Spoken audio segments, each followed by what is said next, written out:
have two questions for the Black Book. The first question is on page 271, and I had wanted to know the difference between illusion and unknown. They say they... Between the word illusion and, and the Hebrew word Eliun? Yes, according to the Black Book, it shows that they're related. It's saying they're related phonetically. Just like you can say the little boy from Cuba, his name was Eliun. You know right away they're phonetically related. You follow what I'm saying? And what most people don't realize is all languages on the planet Earth are related. I'm going to come back to your point, but I want to establish something. And a certain person or certain being is responsible for all the different languages on the planet, according to Bible-believing people. Somebody diversified the tongues, caused the Babel, and now people speak different languages. Whoever that person is also the person responsible for racism, separation, and hate. You say, well, how's that? Because Genesis chapter 3, verse 15, that same person says, I'm going to put enmity between the woman's seed and the serpent seed. So this being talking is saying, I'm going to put enmity, I'm going to put hate, I'm going to put rivalry between two beings that I created. Because God created both that woman and the devil. And people say, well, how did God create the devil? Well, because people say that in the Bible or the Quranic life, that the devil is darkness and God is light. That's why Jesus called early morning star, and God is called it light, and light is knowledge, etc., etc., etc. But when and if God did create light, and he said, what, let there be? When he did that, he had to create shadows. Because if you create light, you automatically create a shadow. Now, the light the shadow is created by an object in light. So therefore, when the sun was created, if the sun is a mass, and that mass has a shadow, then when he said, let there be light, and he deciphered that the sun was light, and that the evening and the morning, there was a shadow hour. But neither one of them are pure darkness, because the sun itself had to be created outside of darkness. If there was no light, there'd be no shadow. So you had darkness before you had the shadow. So therefore, their reference to dark as evil is in actuality talking about the shadow, not the state of darkness that God had to be in when God said, let there be light. All intelligence, all thinking has its birth or origin in darkness, meaning there is no light inside your head at this moment. So when you see anything, you look outward apparently and you reflect the image inward. So in order to see, you don't see this way, you see this way. And therefore you're sending light inward to darkness. And when it gets inside the head, it follows through the eyes, through the optic nerve, then it triggers with the brain. Therefore the intelligent point, or the point of decision or deciding what I'm looking at, how tall it is, how bright it is, how fat it is, how thin it is, how red or green or blue, is done in darkness. And it takes the intelligence to make that decision. You follow what I'm saying? It doesn't take the ability to cut on the light to use the intelligence. The intelligence factor is done in the darkness. Thus God, in actuality, being the source of all intelligence, dwells in darkness. And God said, let there be light. And when light came, there had to be a shadow.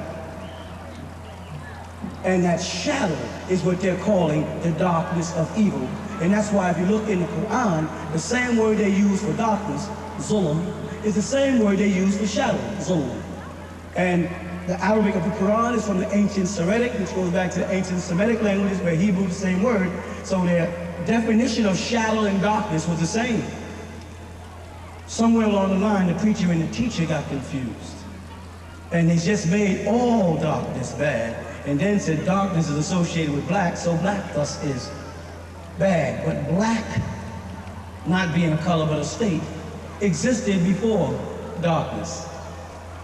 You see, because darkness is telling you it has a state, it has a degree of itself. Darkness. There is darkness, then there's less than darkness. And a shadow is determined by how far the sun is from the object that it's reflected upon. You with me so far? So when you reach down inside the human being, right, in the mind, do you find light or darkness? And in that darkness, you find reason, decision, and thought.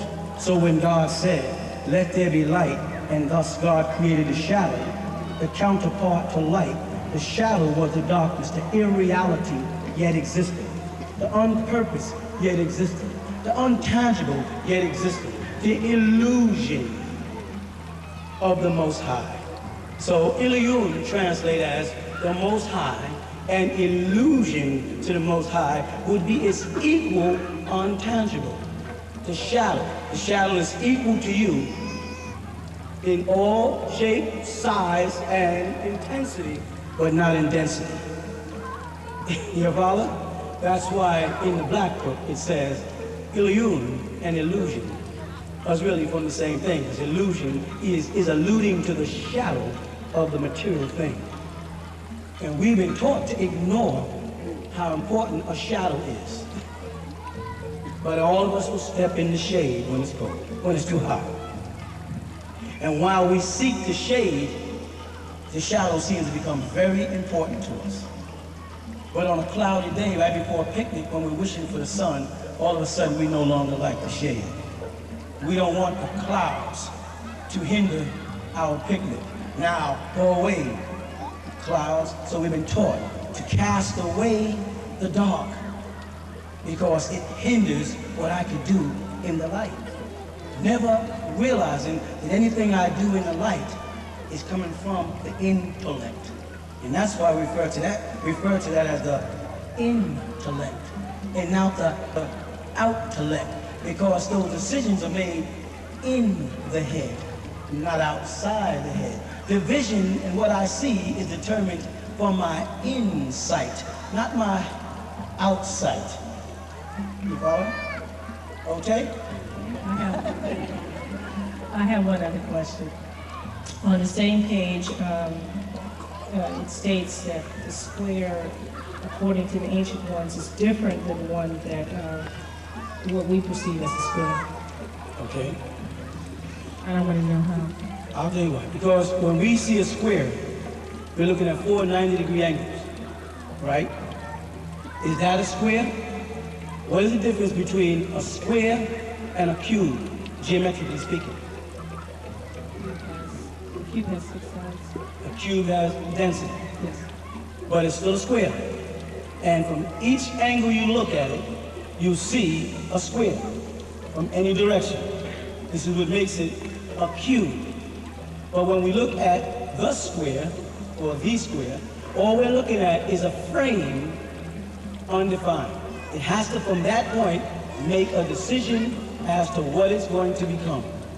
But the cube has completed its journey into what it is. It becomes the cube. Or in Arabic, it becomes the Kaaba. You follow that? The square plus, now listen, does the square geometrically add up to the cube? Square gives me 4 90-degree angles. But the cube gives me how many? The 4 90-degree angles on a square, because the square doesn't have its density. It hasn't become the cube in order to create the next 4 corners. So the square gives me 300, how much is the square? 4 90 degrees? And the cube? 720. 720. If I had a blackboard in front of me, I would draw a square. And I'll get my 360 degrees. And then I would draw a cube.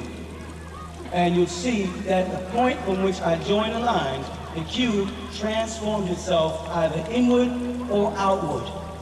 It's taking me from the physical into the next realm. I don't want to just say spiritual. It's pulling me from the 3rd dimension, the cube, to the 4th dimension, the square, when in actuality the cube has a density. So that's why they say it's an optical illusion to look at a square when you make the box, because you can't tell the central point whether it's coming at you or going in. But you're looking at the square turned with the point facing you, as opposed to the cube turned with the face. I hope I'm not losing you, because if I could draw this, it'd be easier. So I'm trying to draw this in my mind, and it could sound real confusing. So in actuality, the 720 degrees that the cube produces gives you 360 degrees of the physical plane and 360 degrees of the spiritual plane. I don't want to use spiritual because I don't want people to get spooky, right? Whereas the square, a geometric symbol, a geometry, is only giving me 360 degrees of the physical plane.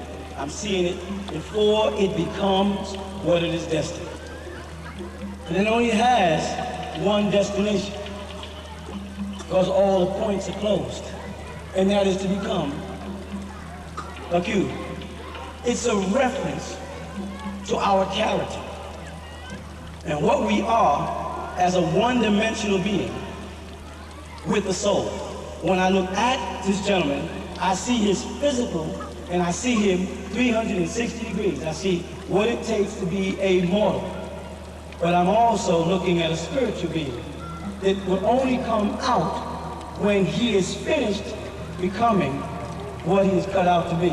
So in Freemasonry, they have what they call the ashlar, or the uncut stone. And they carve it until they get a perfect square. And they continue to carve until they manifest a perfect cube. And those stages are the growth of the shaping of our character. Because while we are squaring off our actions and deeds in the physical, it must have a reaction on the spiritual us. In order for me to get myself together physically, I have to get myself together mentally. I cannot pretend I'm not using drugs no more. I have to stop using drugs. I can't pretend I'm not getting drunk no more. I have to stop. So that square becomes that cube is a reference to a perfect ashlar. A stone cut without the sound of a hammer, nor the sweat of a brow. That means you cut the stone because you, as a being, is an uncut ashlar, a rough stone. It must be cut, and then till you become a perfect being. And most people say you can't ever become perfect. And I say, wrong. If you're in the image and after the likeness of God, you have a destiny to become perfect. And whoever's telling you you can't become perfect is dangerous. Because that person is questioning the God quality in you and the gift that God gave you to be in his or her image and after his or her likeness. You do have a destiny to square yourself off. There's symbolism in the Black Book. It has yet to be elaborated on. And that's just part one of one. Okay? Okay. Amen. As the mysteries of Egypt intrigued you, the secrets of the pyramids, and the scientists that built them, well, now you can have these secrets.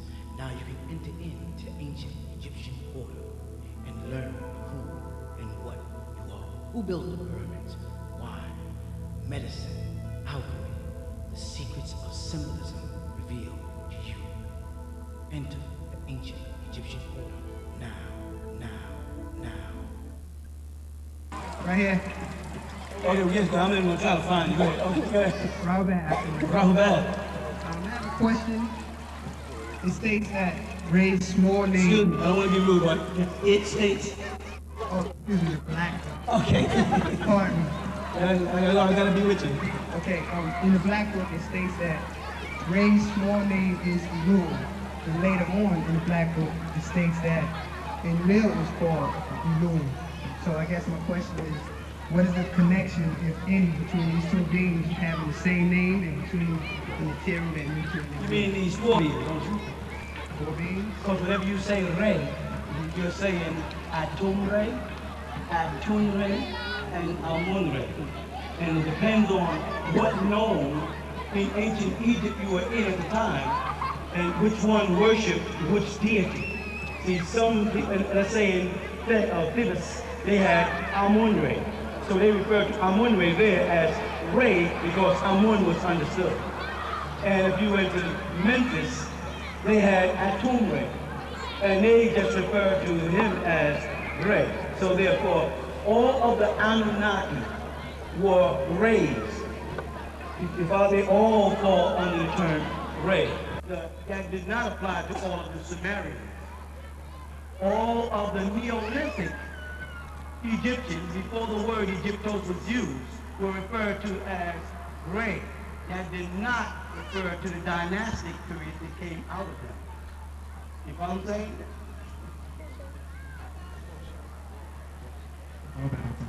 Go ahead. I have a question in the Black Book on page 33, in reference to the 60s. Another question back there. You said that you have mastered one, it's on page 33, so you have mastered, one, two, three, and have traveled, one and two, and have traveled 3, 5, 7, and now you hold the key between 1 and 9. And I was trying to get a clear understanding on the numbers. Not being a Freemason, you might not understand, but oftentimes in Freemasonry, they might ask an individual, how old are you? And the answer is 1, 3, right, up 1, 3, or 5, right? And that's making reference to which degrees of the ladder of Jacob they have climbed. So I'm making reference to any Freemason who comes across that book and says, how old are you? I said, well, I've already passed 1, 3, 5.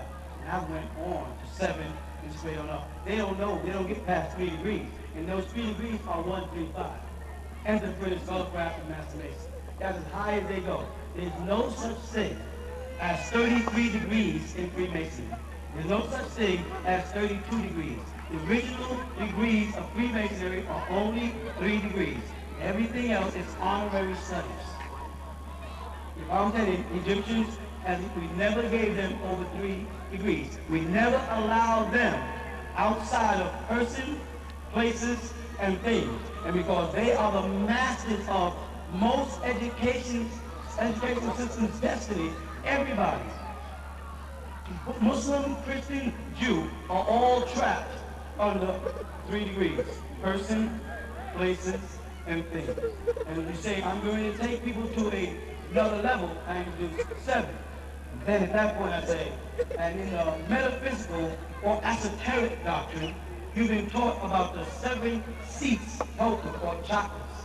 Well, because the people who were teaching that science only had 7, you follow? They don't know about the 9. Now I'm taking you from the 7 up to the next. You have to learn about the next 2 chakras, not just the one that's in the crown side. You get to the, like I said, you go to the ancient Egyptian word, you look at the dictionary under the word brow seat. You get the Egyptian word mir, which you also know is been translated as pyramid or central fire. Right? It's a site right there. They considered this the 6th point, the 3rd eye. Then they went to the crown with their 12 occult nerves, which represent the 12 signs of the zodiac. And in the center of there, they put the 7th seat, the crown chakra. When they get back to Egypt at the temple of Hathor, and they look on the ceiling toward the sky, and they see the calendar of Dendora, they notice that in the center of it is Tawaret. And Tawaret is a female deity. The Moors call her Zodiacus, the center of the sign of the zodiac. They also call her Minty. They got many different names. We see her standing in the center as the mother of mammals that are also reptilians. You know what I'm saying? So we have this degree of study. It takes us from Earth at 1, up the body, 3, on out the body, to 5, and straight on into the universe, to 7. And we keep on traveling, right? The zodiac represents our woman, the mother of all creation. the science of the universe, and nowaupo in actuality is a feminine word in the ancient language for that, for science, sound, right, and reasoning. It applies to the woman. So those are key signatures to identify. And when you get the handbook, it's coming soon, right? You study a handbook. I may walk up to you one day and say, well, how old are you? And then you say, I'm 9. When you get 9, then you're born again. No Christian can be born again until he's 9. And see, Christ, as they call him, Christos or Krishna, said, you must be born again. And when he asked, you mean I must go back into the womb? He said, no, you must be born of spirit and truth. With God, you must be saved. You must receive grace and joy. He couldn't understand. Nicodemus couldn't understand where Jesus was coming from. Well, Jesus was after the order of Melchizedek, because Jesus was an Essenes.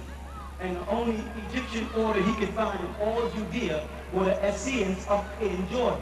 So he went there following John the Baptist, because he was after the order of Melchizedek, and the Essene order was the Egyptian order, and that's the only place those degrees were being conferred.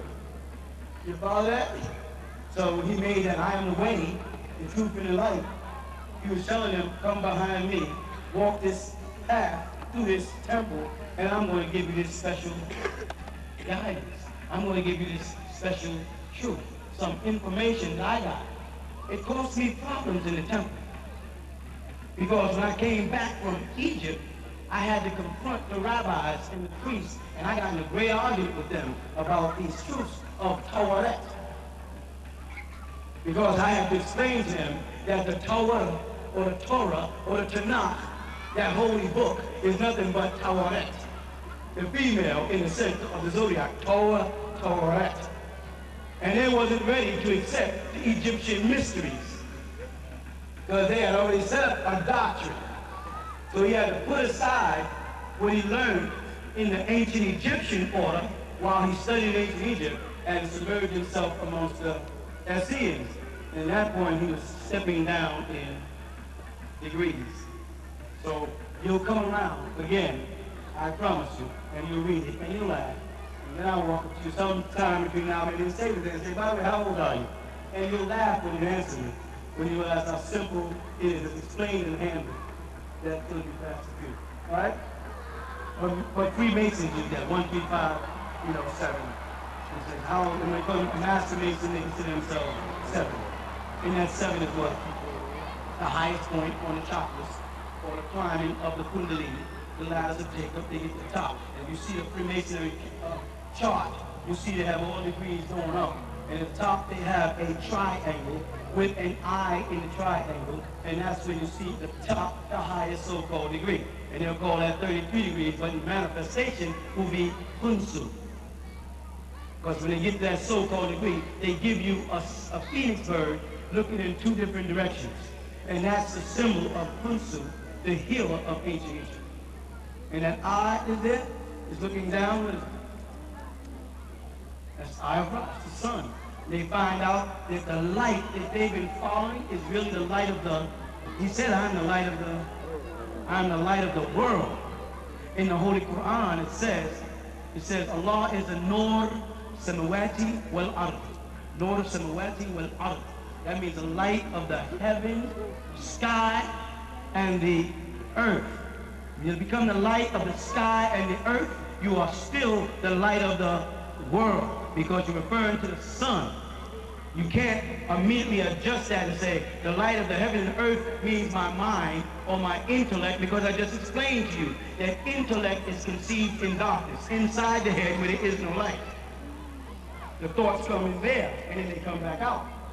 You follow? So when he says, I am the light of the heavens and earth, the sun. So the Freemason, after all of his traveling toward the light, finds out that the light he was traveling towards was nothing more than the sun. And all the knowledge he got was nothing more than knowledge with inside this earthly range. Sciences, arts, fine arts, mathematics, geometry. And he's like puzzled. And a hand reaches down from heaven and pulls him up out the muck and mire if he wants to step through the mask and become a god. When he becomes a god, they refer to him as a supreme grand master in the lodge, as opposed to simply a master mason or a grand master who can open and close the lodge, but does not bear the title supreme grand master. He sits in the eastern point of the lodge, and above him is the eye of God, which is in actuality Re, the sun.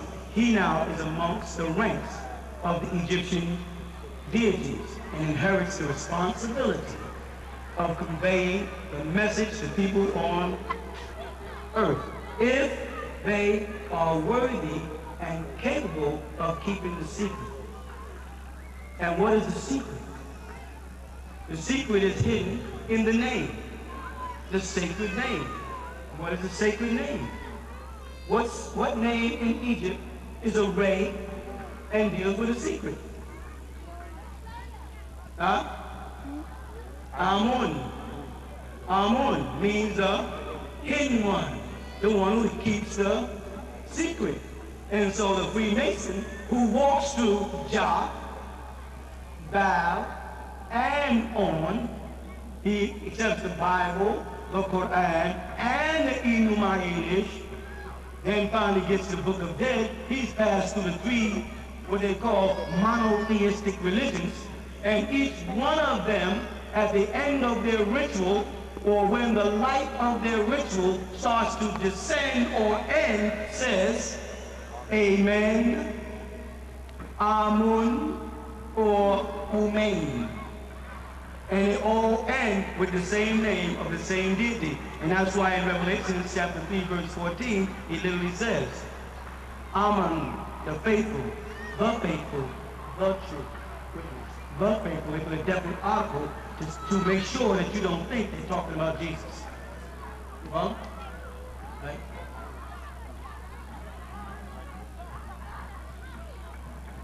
Wrong back. Where we are, wrong back. Just go and ask.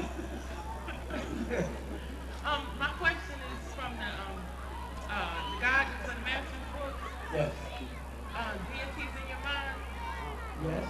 I'm having a lot of problems in putting, like, how do I give reverence to, or where do I put these deities? Is it that we follow each principle, like if you follow justice through Maya, then that gives reverence to that particular deity, or? No. Math or justice is in you. You are reaching for deities that are in you. The problem is you have reached a point. Let me say something. When a person grows up from a baby to a certain height, right? Like a plant, if you plant a specific species of a plant, when it grows and it blossoms, the plant has completed its growth. It has become what it's supposed to be. Correct? Then its next stage is dying or regression. Yeah? Everybody who is now the height they're going to ever be, like the plant, has what? And then what your intellect does is it blossoms outward and you bloom into some type of intellectual being for those who are outside that reckoning. You've, in other words, grown to perfection. You've completed your growing stage. Now, you stop. Because you have not died, it's only because the season for human growth and decline is longer than that of a rose or a dandelion. You follow? So now where's your next journey? The next journey is, once you get complete, is back inside, all the way back to your roots. And as you pass to your roots, stop looking for deities as outside entities, statues, or images, because that's what religion has done to us.